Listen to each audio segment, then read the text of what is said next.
Mesdames, Messieurs, bonsoir. Merci d'être à nos côtés pour cette édition. Le sommaire. 66,78%, c'est le taux d'admissibilité au plan national du bac session de juin 2026. Selon les statistiques officielles de l'Office du baccalauréat, publiées hier au cours d'une conférence de presse par le directeur de l'Office, le département de l'Atlantique arrive en tête avec son 13,30% et la Liborie ferme la marche avec 57,12%. Le bien-être, un mot simple, mais une réalité que beaucoup cherchent sans toujours savoir où le trouver. Dans un quotidien rythmé par les obligations, les préoccupations et la course contre le temps, prendre soin de soi devient souvent une option alors qu'il devrait être une priorité quotidienne. Reportage à suivre dans l'édition. Hors du Bénin, les élections législatives palestiniennes auront lieu le 28 novembre prochain. Les résultats du bac session de juin 2026 sont connus depuis hier. Le taux d'admissibilité au plan national est de 66,78%. Selon les statistiques officielles publiées par l'Office du baccalauréat, le département de l'Atlantique arrive en tête avec 73,30% et la Liborie ferme la marche avec 57,12%. Par rapport aux séries, la série G2 vient en tête avec 85,58% et la série D obtient le plus faible taux de réussite, soit 47,78%. Les grandes tendances ont été données hier par le directeur de l'Office du baccalauréat, le professeur Alphonse Da Silva. Alors, mesdames et messieurs, les membres de la presse, à l'issue des travaux de délibération conduits par les 339 jurys constitués d'enseignants chevronnés et rompus à la tâche dans les centres de correction et délibération de l'examen du baccalauréat, j'ai l'honneur de vous livrer les résultats. Cette année, sur 75 925 candidats présents, nous avons enregistré 50 705 candidats admissibles, soit un taux de 66,98%. Ce taux décline ainsi qu'il suit par série. Série A1, 83,60%, série A2, 81,7%, série B, 79,43%, série C, 80,56%, série D, 47,78%, série E, 69,57%, série EA, 61%, série F1, 58,01%, série F2, 85,1%, F3, 68,38%, F4, 57,48%, série G1, 85,23%, série G2, 85,58%, série G3, 85,14%, soit un total de 66,78%. Mesdames et messieurs, les résultats de l'examen du baccalauréat session de juin 2026 sont le fruit du sacrifice consenti à divers niveaux. J'adresse mes vives félicitations aux candidats admissibles qui ont honoré par leur succès les enseignants, les chefs d'établissement, les corps de contrôle et leurs parents. C'est également pour moi l'occasion d'exprimer ma gratitude au chef de l'État, au président Romuald Wadani, pour la confiance renouvelée à mon équipe et à moi-même. Merci également à Madame la ministre de l'Enseignement supérieur et de la Recherche scientifique en charge de la formation technique qui n'a ménagé aucun effort pour nous accompagner et assurer le suivi de l'organisation et du déroulement de cet examen avec l'appui de son collègue ministre de l'Enseignement secondaire. C'est le lieu de leur exprimer toute notre reconnaissance. Le bien-être, un mot simple, mais une réalité que beaucoup cherchent sans savoir toujours où le trouver. Dans un quotidien rythmé par les obligations, les préoccupations et la course contre le temps, prendre soin de soi devient souvent une option alors qu'il devrait être une priorité quotidienne. Mais qu'en est-il réellement? Élément de réponse dans ce reportage. La ville s'éveille doucement. Dans certaines rues encore calmes, des silhouettes avancent d'un pas régulier. Basket aux pieds, regard fixé devant soi, ces marcheurs ont déjà commencé leur quête quotidienne, prendre soin de leur corps pour garder l'équilibre. Plus loin, le marché s'anime progressivement. Les étals se parent de couleurs vives, fruits juteux, légumes frais, produits naturels soigneusement disposés. Ici, le bien-être commence dans l'assiette à travers des choix alimentaires plus sains et plus naturels. Au cœur de la ville, certains espaces offrent une atmosphère totalement différente. Lumière tamisée, musique douce, silence reposant. Des lieux pensés pour permettre au corps et à l'esprit de se relâcher loin du bruit et du stress ambiant. Sous les arbres, dans les quartiers, des petits groupes se forment. Des voisins échangent, rient, partagent des moments simples.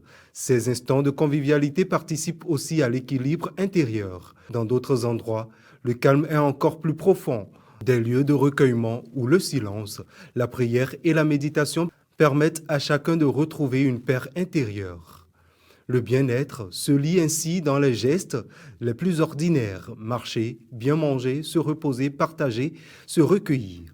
Des habitudes simples, accessibles à tous, qui contribuent à créer une harmonie entre le corps, l'esprit et le cœur.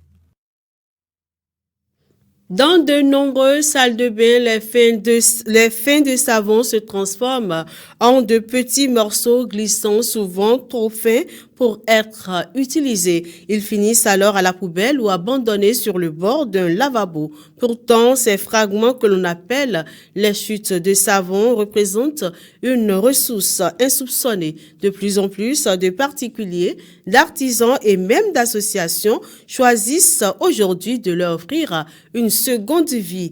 Suivez ce récit qui porte la signature de Némi Dera. Chaque année, des tonnes de savon sont jetées à cause de restes devenus difficiles à manipuler. Ce gaspillage s'ajoute à l'impact environnemental lié à la production des savons industriels. Dans plusieurs villes, de petits ateliers artisanaux ont flairé l'opportunité. Ils collectent les chutes auprès de particuliers ou d'hôtels, puis les transforment en de nouveaux savons. Le procédé est simple. Les restes sont broyés, fondus et mélangés à de nouveaux ingrédients naturels pour reformer de petits pains de savon colorés et parfumés.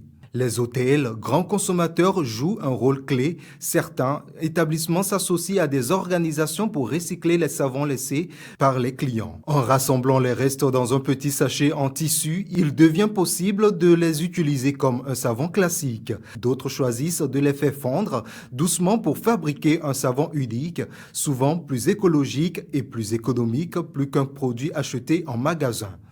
En donnant une seconde vie à ces fragments que l'on croyait inutiles, chacun contribue à réduire les déchets, à préserver les ressources naturelles et même parfois à soutenir des initiatives. Un petit geste certes, mais dont les effets dépassent largement le bord de nos lavabos.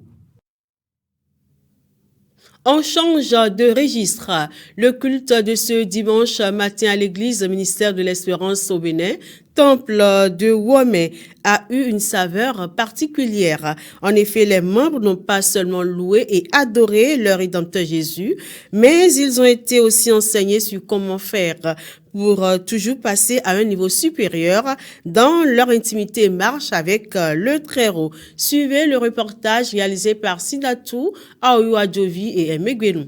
Un intense moment de prière a suivi le temps de la louange et de l'adoration ce dimanche matin à l'église évangélique ministère de l'Espérance au Bénin, temple de Womé.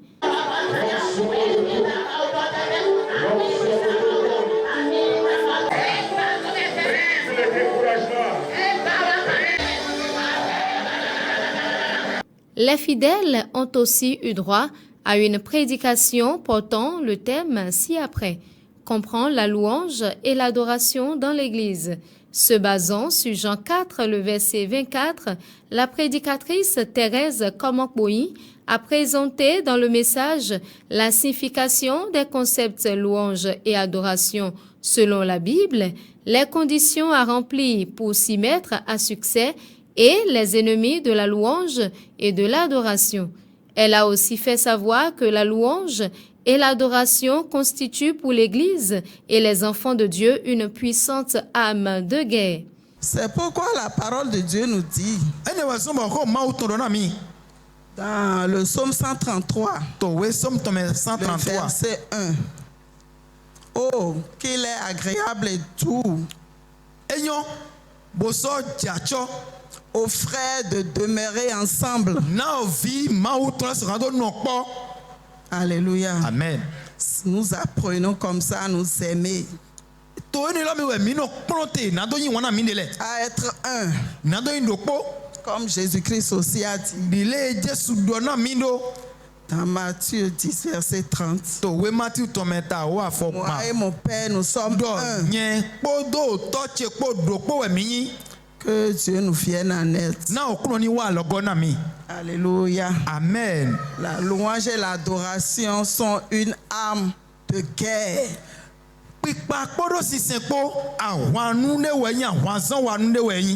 Praise the Lord. Alléluia. Nous allons prendre deux exemples.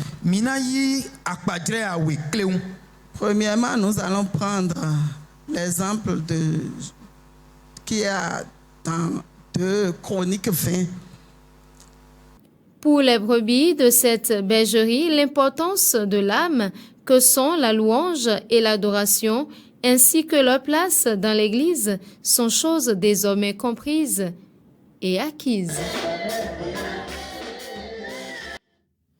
On va rester avec Sinatou Aoyo Adjovi pour la page internationale et nous allons parler des 15 ans d'anniversaire de son accession à l'indépendance et nous sommes au sud du Soudan et par toujours de célébrations officielles. En France, Marine Le Pen annonce sa candidature à l'élection présidentielle de 2027 et en Palestine, le président Mahmoud Abbas fixe les élections législatives au 28 novembre prochain.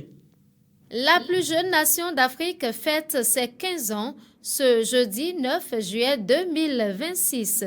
Le Soudan du Sud a obtenu son indépendance après des décennies de guerre avec Khartoum, un accord de paix signé en 2005 et un référendum d'autodétermination en 2011 approuvé par près de 99% des votants du Sud.